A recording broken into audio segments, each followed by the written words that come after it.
South Park Season 20, Episode 10. Day of Serialization as we know it. Original version. A Creepypasta. By CJ March. If you've seen the Season 20 finale of South Park, the end of Civilization as we know it, you know that it wraps up the continuous storyline trend the show has been following since Season 18. Season 20's storyline satirizes internet trolling and follows Gerald, Kyle's dad, posing as a troll known as Skank Hunt 42. Under a session of trolling, Danish Olympic gold medalist Frigga Oligard goes too far. He becomes paranoid and meets up with another troll, Dildo Schwaggins. From there, all hell breaks loose. Eventually, Kyle is believed by Sheila, Kyle's mom, to be Skank Hunt 42. Kyle realizes the true identity of Skank Hunt, and Sheila set out to punish them both for what they've done. But later on, she discovers it isn't Ike and Gerald, and the rest of the troll communities successfully shut down troll trace in the internet. All is well once more. But did you know there was a different version of the episode? This is a common fact that each episode of the show takes 6 days to produce. There exists dark weeks where the cast and crew take a week off from producing new episodes. Season 17, 18, and 19 had dark weeks. And Season 20 was no stranger. Here's where the story gets interesting. The end of Serialization, as we know it, started production earlier than you may think. During the third dark week between members only and not funny, the script for the episode was already written, and animation and voice work had begun. Since most of the staff was suffering from sleep deprivation, what came out was much more diminuted and disturbing than the final product. Upon realizing what they ended up with, the episode was rewritten and reworked after production on Not Funny, and animation and dialogue were alternated heavily. What follows is a detailed breakdown of the original version. The episode starts off as it does in the final version. The opening scene at the Pentagon, the kids of South Park helping Kyle troll people on the internet, and she is trying to get out of the pantry, trying to lock the boys in their rooms indefinitely. As it continues normally from here, Heidi finds a way to get to Mars, and Cartman tries to prevent that from happening. And Dildo helps Gerald shut down Troll Trace. This is where the differences begin. She had managed to escape the pantry with her strength, bewildered and steaming with rage. Only in this version, she looks even angrier. Her face has turned red, her eyebrows are positioned slightly different, making her look a little more unhinged and crazed. Her nightgown is even more of a mess, and her eyes are bloodshot, and looks like they're ready to pop out at any minute. What's more is that when she yells in frustration, there's an actual banshee screech in place of Mona Marshall's voice. We then cut to the scene where Gerald shuts off the breakers, which plays out normally. Afterwards, we cut to Ike giving Kyle troll lines on his computer as she angrily approaches from behind. After Ike says, "Lick my asshole, you Mexican bitch," Shader shrieks, "Ike!" Ike notices and screams in fear. Another difference arises at this point. Shader's voice has returned, but has taken on a more enraged, infuriated tone than in the final version. "You dare lock me in the pantry so you can play on your computer?" Sheila charges after Ike and grabs his computer, but instead of throwing it on the floor, she throws it directly at Ike. The room his computer throws him against the wall with force. He looks up at his disheveled mother. "Mommy, you gotta pay for what you done." Ugh. Ike gets up and starts limping out into the hallway, attempting to run away from Sheila, who screams in rage. Unfortunately, Sheila catches up to him, picks him up, and throws him forcefully into Gerald's study. Kyle takes notice at a bloodied and bruised Ike, who feebly calls out for him. "Ike!" Kyle exclaims, "Shit!" throwing down his headset. "Mommy, get out. Mommy, get out. You helped make your brother this way?" She then begins slowly approaching the two boys. "Mom, there's been a mistake. Ike isn't the school troll. We're trying to help the people. Shut up! Not another word from neither of you. You're both grounded in front of the computer forever. Mom, please, you gotta listen to me. Ike is innocent. Without hesitation, Sheila strikes Kyle across the face as he yells in pain and falls to the floor. Do you think I'm stupid? No, Mom. You don't listen to me. You just don't know everything. I'm trying to protect my family. Kyle is cut off by Sheila punching him in the abdomen. Ah! Mom, what the fuck? You shut your foul troll mouth, you little shit. Sheila then throws Kyle against Ike, causing a trickle of blood to spurt out from Kyle's mouth. What follows next is the scene where Cartman is trying to warn Elon Musk about his visions of Mars, to which Elon doesn't believe him. It then cuts back to the Persowski residence, where Kyle and Ike are trying to get away from Sheila. Haven't had their faces smashed in by Gerald's computer. Their injuries are very noticeable. The bloody cuts and bruises all over their faces. Come on, Ike. Let's get the fuck out of here. Excite Kyle. Don't you run away from me, you little bastards! She charges after them and grabs them and slams them into each other before dropping them. Kyle is clearly in pain as he screams at his mom to listen to him. Jesus Christ, Mom, listen to me! What makes you think I'll listen to you? She presses the two and dishes out a few hard punches, spewing blood on the walls in the process. Please. Mom, I'm sorry. Sorry. You deserve every bit of what you get, you ungrateful children. No, Mom. She then kicks Kyle in the face, causing blood to leak from his nasal passages. The scene in the helicopter with Leonard B. Drager, which follows plays as normal. After we see the boys trying to lose Shiden, only to tumble down the staircase pretty realistically. Shiden runs down to them and drags them into the kitchen, gargling and roaring like a wild animal.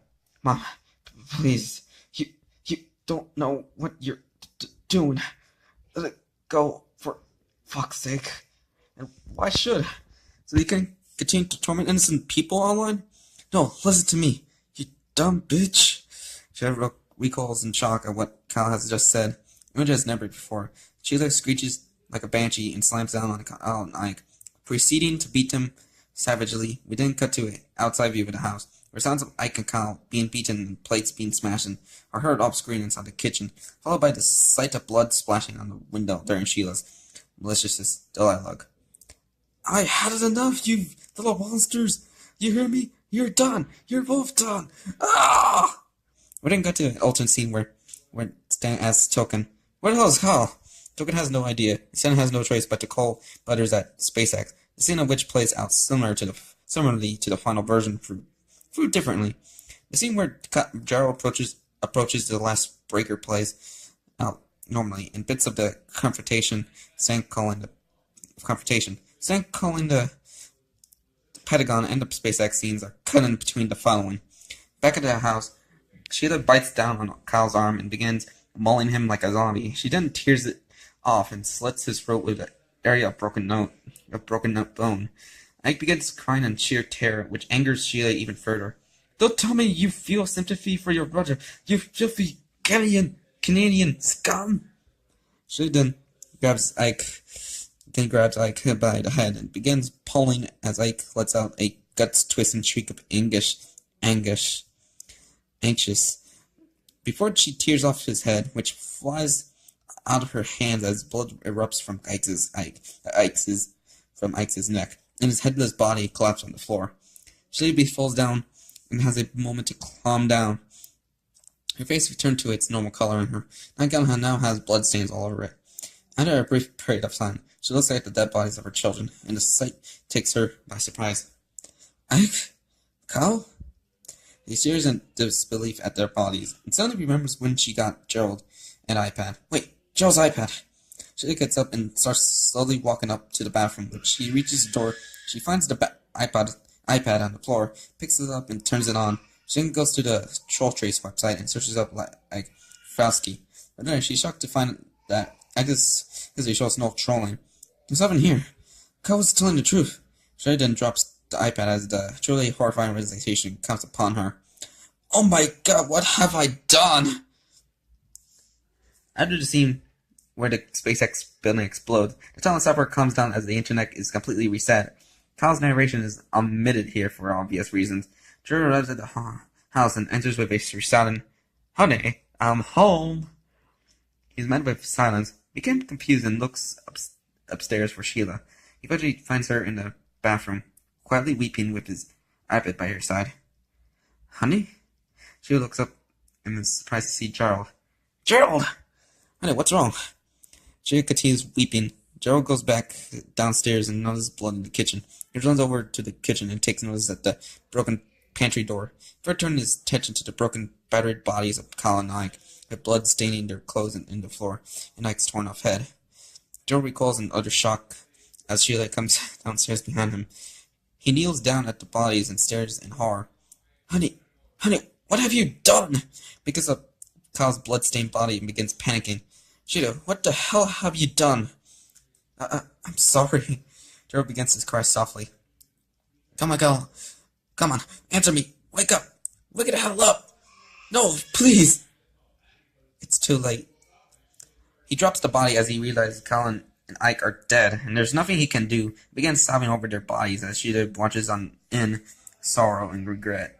The final scene of this episode is a montage of a depressed Sheila being transferred to a mental institution, followed by Stan, Carmen, and Kenny being informed of Kyle's death. Stan and Kenny begin mourning, while Carmen heartlessly smirks as a sort of retribution for him and his friends bringing all the stuff and skank on. The final shot is Sheila in the asylum, seen alone in her cell, depressed and crestfallen. The credits roll over a shot of a stormy South Park, and then the episode ends. After viewing the original version of the episode, Trey and Parker and Matt Stone realized what they had done. Fearing it would risk the cancellation of the show, they choose to rewrite the episode shortly after production of Not Funny, and hoped the original version would never see the light of day again. Of course, they kept their tracks well hidden, and the show is set to continue through season 23 in 2019. One should wonder through, what kind of messed up shit were the staff thinking when they made the original version? How would season 21 have played out had they gone through with airing this version of the episode? Were Trey and Matt actually willing to kill Kyle off? Or was it the lack of sleep that drove them to create such a extremely fuck up piece of media? No one knows for sure. So that's South Park Season 20, Episode 10. Do you have the serialization as we know it? The original version, a Creepypasta. So, my final thoughts is, wow. I just kind of realized looks like it's actually pretty much an unexpected surprise, Since I just remembered that I actually heard the audio version of the Creepypasta by, the legend himself, the Shadow Raider. I just felt kind of interested if it's actually good or not, but holy shit.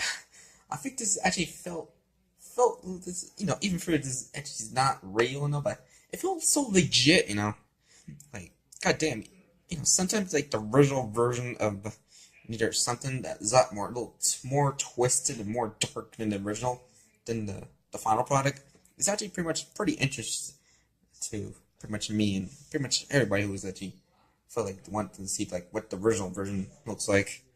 But wow, since it didn't have like the cliches, even for they actually play up pretty good in this Creepypasta. Like, since she does being like a crazy bitch, it's like it actually makes sense in this Creepypasta. And the whole like the lack of sleep while making this episode, it's actually it's pretty relatable, because you can't make like an episode make an episode without any sleeps, or break. It's actually pretty much makes sense, for instance, they can't make like another episode during the dark weeks, I think I'm gonna give it a platinum relic, for this Creepypasta. So yeah.